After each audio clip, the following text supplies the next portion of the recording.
বন্ধুগণ, আমরা অবশেষে ডামরা ব্রিজের উপর দিয়েই যাচ্ছি।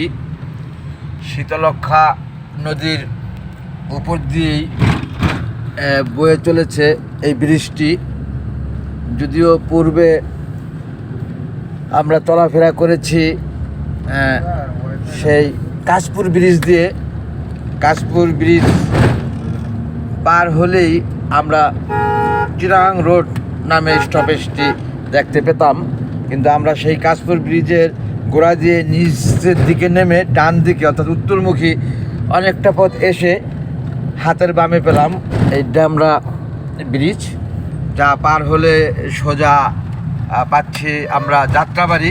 কিন্তু ডান দিক দিয়ে আমরা চলে যাব হয়তো সেই কোন জায়গা দিয়ে যাচ্ছি আমরা, ডানে বনশ্রী দিয়ে আমরা রামপুরা হয়ে সেই হাতির ঝিল লেক দিয়ে আমরা মগবাজার হয়ে ফ্লাইওভার দিয়ে আমরা চলে যাব পল্লবী আমাদের গন্তব্যস্থলে। আপনাদের সকলের কাছে দোয়ার প্রত্যাশা। মাশাল্লাহ, আমরা এই ঢাকায় ঢুকে গেলাম, খুবই ভালো লাগছে। আমরা 12ই এপ্রিল 2024 গিয়েছিলাম চাঁদপুরে বেড়াইতে। সেখান থেকে আজকে 15ই এপ্রিল 2024 ব্যাক করছি ঢাকাতে আমাদের গন্তব্যস্থলের উদ্দেশ্যে। সকলের কাছে দোয়ার প্রত্যাশা যেন সুস্থ সুন্দরভাবে আল্লাহ আমাদেরকে পৌঁছানোর তৌফিক দান করে। সোজা গেলে যাত্রাবাড়ি নাকি, এই সোজা আমরা বাম দিক দিয়ে নেমে গেলাম, ব্রিজ থেকে নেমে গেলাম, সোজা গেলে যাত্রাবাড়ি। এখন আমরা বনশ্রী দিয়ে যাচ্ছি বন্ধুগণ। বনশ্রী হাতির ঝিল হয়ে মগবাজার ফ্লাইওভারের উপর দিয়ে আমরা যাব পল্লবী। আপনাদের দোয়া ও ভালোবাসার প্রত্যাশা। Thanks all. আসসালামু আলাইকুম, আল্লাহ হাফেজ।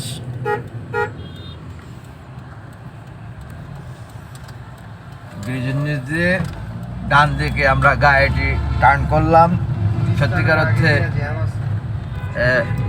ভিডিওটি শেষ করেও শেষ করতে পারলাম না, আর একটু বলতে হলো যা আমি বলতে পারিনি অন্তর থেকে আসা, যে রাস্তাঘাটের এতটা উন্নতি হয়েছে আমাদের দেশে। আমি আওয়ামী সরকারের কথা বলছি না, মানবতার মা জননেত্রী শেখ হাসিনা আপার কথাও বলছি না। সত্যিকারে আমার এই রাস্তার ঘাটের উন্নয়ন দেখে ভালো লাগা থেকে অন্তর থেকে আসা এই কথাগুলা আপনাদের কাছে বলা। এতটা ডেভেলপ আমাদের দেশে সেই বাংলাদেশের রাজধানী ঢাকার সিটিতেই কেবল না, অজয় পাড়াগ্রাম থেকে শুরু করে আনাচে কানাচে প্রতিটা জায়গায় যেন উন্নতির জোয়ার বয়ে চলেছে এই বর্তমান প্রেক্ষাপটে। আমি বিদায় নিয়েও কিছুটা বললাম, আপনাদেরকে বেয়াদবি মাফ করবেন, যেটা আমার আসলে অচেতন মন থেকে আসা ভালোবাসা থেকে আপনাদের কাছে প্রকাশ করা বলা, অন্য কিছু না। আপনারা অন্য কিছু ভাববেন না, প্রত্যেকের কাছে অনুরোধ রইল। তবে আপনাদেরকে আমি চেষ্টা করব, আজকে এই রাত্রে আমি একটি সুযোগ পেয়েছি। আমি রাত্রে চলাফেরা অনেক কম করি, সেই অদূর চাঁদপুর থেকে ঢাকার উদ্দেশ্যে মুভ করে এতটা ভাবিনি যে আপনাদেরকে দেখাতে পারবো এই রাতের অন্ধকারে। কিন্তু কেন জানি মনে হলো এই অন্ধকারই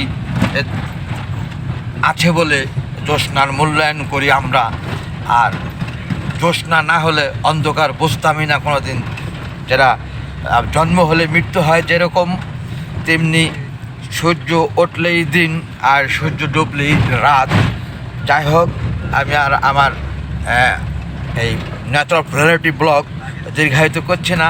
আপনাদেরকে চেষ্টা করব যে উদ্দেশ্যে এই কথাগুলো বললাম, যে হাতির ঝিলকে তুলে ধরা আজকের এই রাত্রের মধুময় রাত আমার কাছে লাগছে। 3-4 দিন ঢাকার বাইরে থেকে বাংলাদেশ রাজধানী ঢাকায় ইন করা এবং এই রাত্রের এক্সক্লুসিভ ভিউকে তুলে ধরতে পারা সত্যিকারেই অনেক ভালো লেগেছে। অনেক দিন পরে এরকম একটি সুযোগ পেয়েছি যে আমি অ্যাকচুয়ালি বাসায় পৌঁছানোর পথে একেবারেই উদ্দেশ্যবিহীন আশা আপনাদের জন্য তৈরি করছি কন্টেন্টগুলো। আপনাদের ভালোবাসা থাকে যদি আমি আরও পারবো আরও সুন্দর সুন্দর মাশাল্লাহ।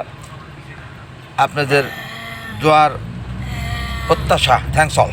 আসসালামু আলাইকুম। আল্লাহ হাফেজ।